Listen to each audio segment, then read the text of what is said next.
Man. I do not like school. I think I like saying I'm in school, but when it comes down to school, I don't think I like school that much. Nope. I see school as a hangout spot. And when you want me to do something or require me to do something, I lose interest. I don't want to do it.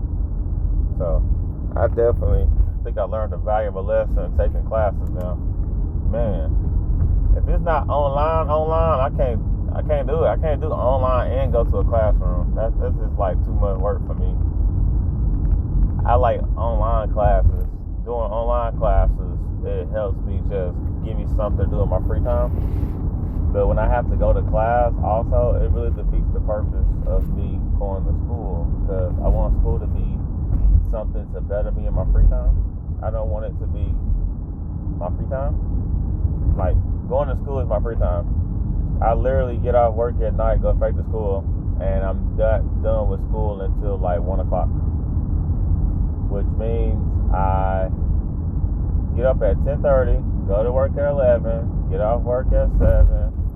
I'm at school at 9. Dang, that's over 12 hours a day. And it doesn't include, my real life. When it comes down to like parenting, it gets super challenging sometimes, because I ain't gonna lie, brother be tired, and Zoe know I be tired. That's the part I hate, But I do remember when I did work in the daytime, I was tired, but we got to be together at least. Now it's like, I'm tired, I gotta take you to your mama's house to go to sleep. So that is one of the unfortunates of living a crazy life sometimes. Because when you live a crazy life, you miss out on the small things. But, that's, definitely I learned from my parents. You get all your education stuff out the way early, and then later on you can enjoy them. But you cannot be on that whole, I'm going to do both for a long time, because it's going to come back to haunt you. Because the older you get, the less mental capacity you got for school.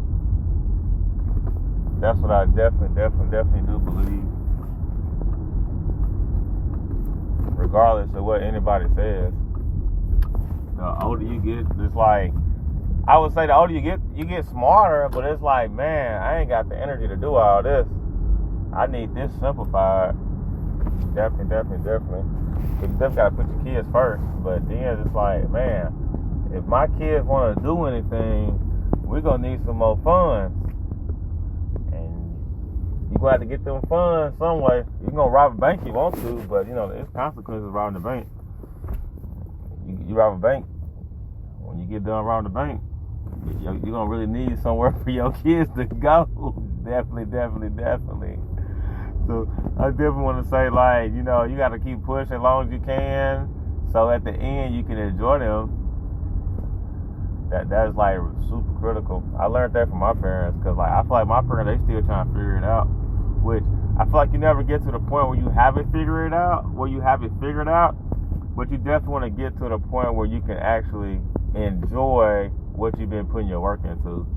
And that's something I definitely don't want to put Zoe through. I don't want Zoe to not be able to enjoy me when I'm done putting in the work, what I'm doing with her and for her. Because a lot of times we get caught up into our work and forget about, I call it your real life. We all got a real life. Your real life consists of why you're doing what you're doing. And we all doing what we're doing for a reason. It ain't just to be doing it. We doing it for a reason, hopefully.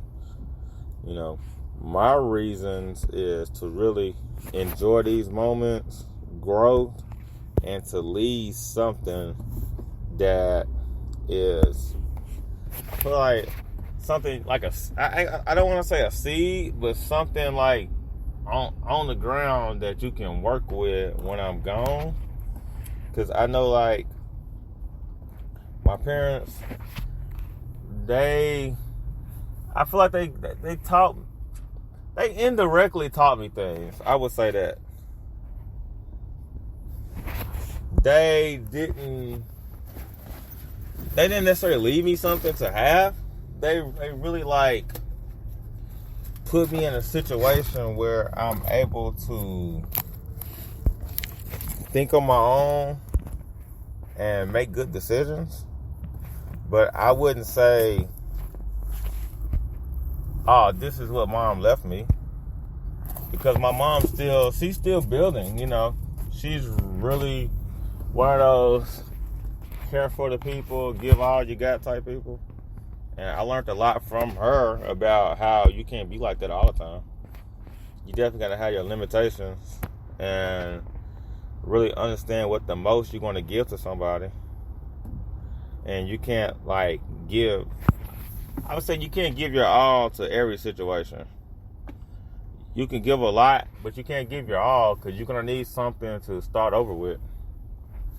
You don't want every time you give to be like a dumpster fire where you burn everything you got and you have nothing to show for it, and then you try to move forward building something and all you have is this leftover residue of your last negative encounter.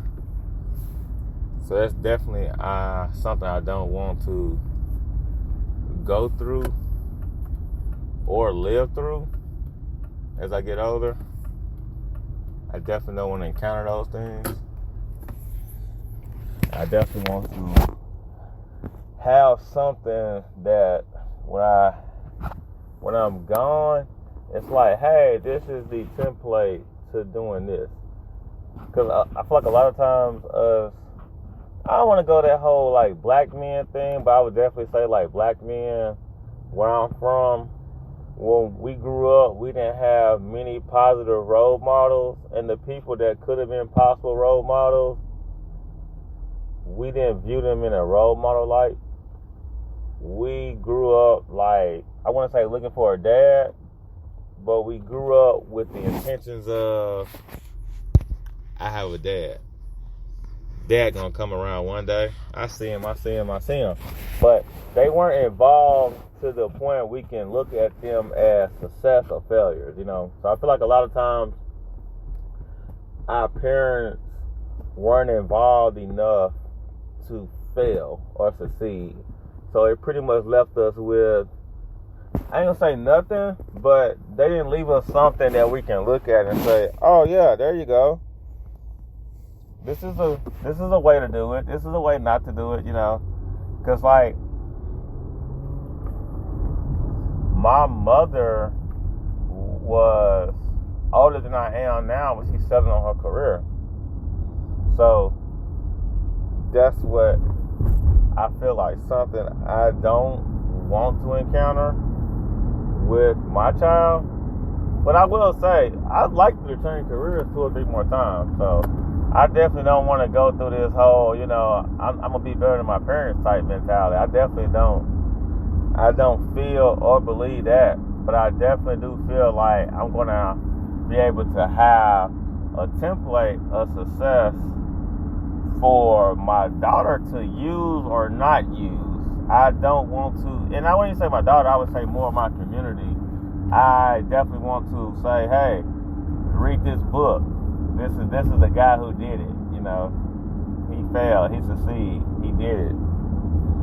I definitely don't want a situation where, you know, I'm gone and it's like a lot of questions about what happened, what didn't happen. So definitely, I gotta.